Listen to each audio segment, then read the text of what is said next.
আসসালামু আলাইকুম দর্শক। বাংলাদেশের সরকারের পরিবর্তনের সঙ্গে সঙ্গে বর্তমান যে অন্তর্বর্তীকালীন সরকার, এই সরকারের সঙ্গে পাকিস্তানের বর্তমান সরকারের ঘনিষ্ঠতা দিনকে দিন বেড়ে চলেছে। তো এই নতুন করে বাংলাদেশের সঙ্গে পাকিস্তান সরকারের যে ঘনিষ্ঠতা, এই ঘনিষ্ঠতা আগামী দিনে ভারত সরকারকে চাপে ফেলবে, এই বিষয় নিয়ে আলোচনা করব। তো তার আগে যে আলোচনাটা করতে চাই, দর্শক আপনারা জানেন শেখ হাসিনার আমলে পাকিস্তানের সঙ্গে বাংলাদেশের যে সম্পর্ক, এটা অত্যন্ত শীতল একটি সম্পর্ক ছিল। যখন যুদ্ধ অপরাধকে কেন্দ্র করে বাংলাদেশে আন্তর্জাতিক ট্রাইব্যুনাল বিচার প্রক্রিয়া পরিচালনা করছিল, যেহেতু এই কথিত যুদ্ধ অপরাধের সঙ্গে যারা যুক্ত ছিল তারা একটা সময় পাকিস্তানপন্থী ছিল এবং বাংলাদেশের স্বাধীনতার বিপক্ষে তাদের অবস্থান ছিল, ফলে এই সমস্ত অভিযুক্ত ব্যক্তিদের পক্ষে পাকিস্তান সরকার তখন কথা বলেছিল এবং সম্পর্ক একটা পর্যায়ে এমন অবস্থায় যায় তাদের যে বাংলাদেশে নিযুক্ত রাষ্ট্রদূত ছিল তাকে তারা প্রত্যাহার করে নেয়। তো যাই হোক, সময় অনেকটা গড়িয়েছে, সময়ের সঙ্গে দুই দেশে তাদের যে রাষ্ট্রদূত তাদেরকে পুনরায় নিযুক্ত করেছে, কিন্তু তারপরেও সম্পর্কের যে একটি উষ্ণতা, অর্থাৎ সম্পর্ককে ভালো করার দুই দেশের পক্ষ থেকে যে একটা প্রচেষ্টা, এটা কখনোই কিন্তু ছিল না। কিন্তু শেখ হাসিনার পদত্যাগের পর বাংলাদেশের সঙ্গে পাকিস্তান ঘনিষ্ঠতা বাড়ার দিকে অনেকখানি নজর দিয়েছে।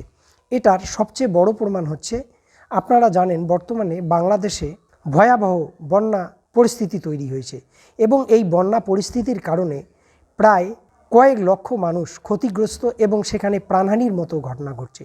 তো এই ধরনের দুর্যোগ যখন বাংলাদেশের জনগণ মোকাবিলা করছে, তখন পাকিস্তানের প্রধানমন্ত্রী শেহবাজ শরীফ বাংলাদেশের জনগণের সঙ্গে একাত্মতা প্রকাশ করেছেন এবং এই ধরনের ঘটনায় পাকিস্তানবাসীর পক্ষ থেকে তিনি দুঃখ প্রকাশ করেছেন। বাংলাদেশের বন্যা পরিস্থিতিতে যাদের প্রাণহানি ঘটেছে সেই সমস্ত পরিবারকে পাকিস্তানের পক্ষ থেকে সমবেদনা জানা হয়েছে। তো দর্শক, এই যে পাকিস্তানের সাহায্যের হাত বাড়িয়ে দেওয়া, বাংলাদেশি জনগণের জন্য নিজেদেরকে উজাড় করে দেওয়ার যে বিরল ঘটনা, বিগত সাম্প্রতিক কালে আমরা এই ধরনের ঘটনা কিন্তু দেখিনি।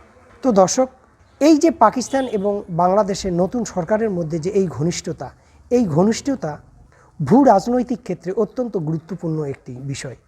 কারণ এই মুহূর্তে বাংলাদেশের অন্তর্বর্তীকালীন সরকারের সঙ্গে ভারত সরকারের কিছুটা হলেও কিন্তু দূরত্ব তৈরি হয়েছে। যদিও দুই দেশের পক্ষ থেকেই বলা হচ্ছে যে সম্পর্কের কোনো অবনতি হয়নি, কিন্তু সীমান্তে বিজিবি এবং বিএসএফের মধ্যে কিছুটা উত্তেজনা এবং দুই দেশের বিবৃতির মধ্য থেকে মোটামুটি এটা স্পষ্ট যে দুই দেশের মধ্যে প্রকাশ্যে কিছু না বললেও দুই দেশের মধ্যে একটি চাপা উত্তেজনা কিন্তু আছে। তো দর্শক, এই সুযোগটা ভারতের চির প্রতিদ্বন্দ্বী এবং বৈরী দেশ হিসেবে পরিচিত পাকিস্তান অবশ্যই নেবে।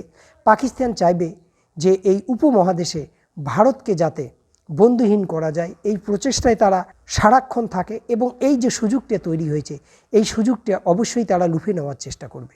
তো দর্শক, বাংলাদেশের বন্যা পরিস্থিতি নিয়ে বাংলাদেশের জনগণের একটা বড় অংশ যেভাবে ভারতকে দোষারোপ করছে, আগামী দিনে ভারত এবং বাংলাদেশের জনগণের মধ্যে যে সম্পর্ক, এই সম্পর্কের আরও কিন্তু অবনতি ঘটতে পারে। তো এই যখন অবস্থা, তখন পাকিস্তান ভালো করেই বুঝতে পারছে যে এই সময়ে বাংলাদেশকে কাছে টেনে নেওয়ার একটা দুর্দান্ত সুযোগ, এই সুযোগ কিন্তু পাকিস্তান কখনোই হাতছাড়া করতে চাইবে না। দর্শক, এখানে আর একটা বিষয় আপনাদের মনে করিয়ে দেই, শেখ হাসিনা সরকার যখন বাংলাদেশের ক্ষমতায় আবার বসে 2024 সালে, তখন এই সরকারকে চীন রাশিয়ার মতো পাকিস্তানও কিন্তু অভিনন্দন জানিয়েছিল। তো যাই হোক, কেন তারা অভিনন্দন জানিয়েছিল এটার প্রেক্ষাপটটা আলাদা, এটার উদ্দেশ্যটাও আলাদা ছিল।